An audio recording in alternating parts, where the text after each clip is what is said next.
are transitional subsidies. I do not know what that is. Well, it's not necessarily about transitional subsidies. It's just the idea of transition is it's actually a new core service that Centers for Independent Living are mandated to provide. And there's a couple of different avenues to look at that. Because somebody our age, you'll be transitioning from either high school or college or trade school or whatever, and then you're trying to get your first apartment, trying to get out on your own, things like that. But then there's on the flip side of that, there is the idea of living in an institution and not wanting to live in an institution. Yeah. And getting back to community-based living. So you're saying that one example would be transitioning from, like say you're in a nursing home. Okay.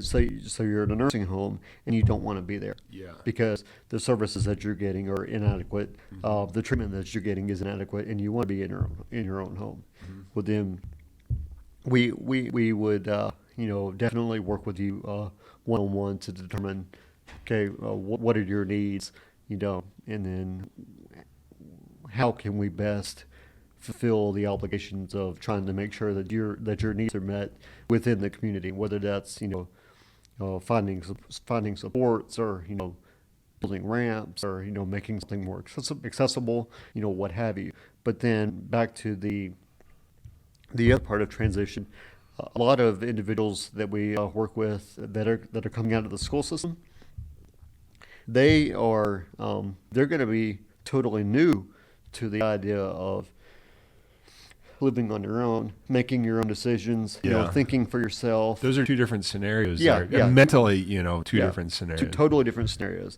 And so, and stuff that you need to be prepared for as much as possible. Yeah.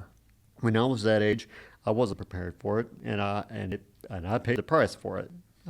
But you want to. I paid by yeah. Big shock for me. Yeah, we all did. That first bounce check was a nightmare. My phone's going off. You cannot make that purchase. So yeah, but the idea of, okay, you're on your own. You're on your own now. You got to pay rent. You got to pay bills. You got to make sure that you're not doing this or that. You've got to be able to understand all that.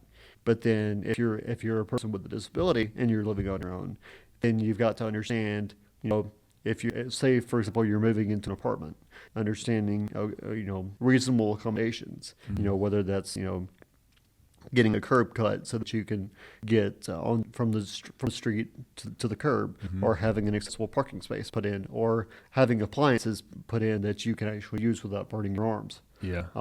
Those are all personal experiences that I've had to deal with in the 5 apartments that I've had. Mm-hmm. So I feel like I went to a meeting the other day, and they had a couple of figures up on the PowerPoint, and nationally it was Medicaid funded, where the Medicaid funding is going. And in Alabama, I think we had about 74% in living in provider homes. Mm-hmm. And there's a big push to be kind of in your own place. Right.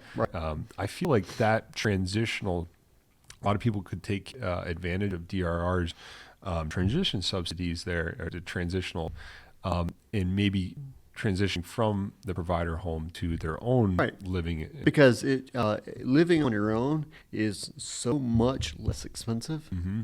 Than living in an institution. Mm-hmm. I don't know what the exact figures are, but it is staggering. So yes, there are certain supports that may or may not be needed, and we can certainly assist you in trying to get those supports in place. And it's certainly support that's that is out there. Mm-hmm. So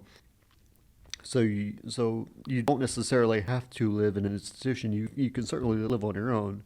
And again, it's a case-by-case basis. But that's where we would come into play, is helping you figure out this is what you say your needs are. Well, these are the organizations that can help you.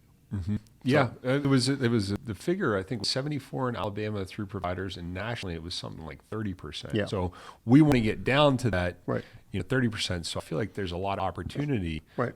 in that program for people and for the organizations. Right. there. Right. Right.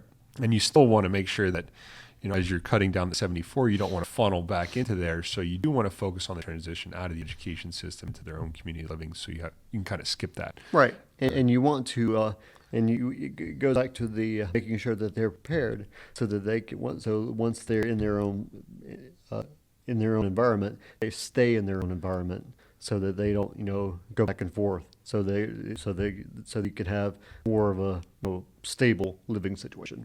Now the transition, I feel like there's a few transitions earlier in life in the education system, like into the school system. Do you guys also do some of that, or do you focus more on kind of the later? Well, it really just depends on the kind of call that we get based on the need. Sometimes we've gotten a lot of calls for individuals that have children that are 2, 3, 4 years old, and they're trying to get into the early intervention programs, and so we're trying to equip them with, okay, these are the needs, these are the organizations that are out there that can start working with your child early on, even though they may not necessarily be of the age of pre-K or elementary school. You can still get those services. So it hasn't happened a lot, Yeah. but we do get a lot of individuals that have children that age, and then of course there's needs of individuals that are middle school, high school, so it really ranges. Anything from kindergarten earlier to college, All the way through. And even if you're living in an institutional setting at 50, and you want to get your own place, that would be. Yeah. I mean, like I was just talking about the educational part of it, but no, like I said, if you're in an institution, we've had individuals that have been as young as 16, but and yet they were in a nursing home.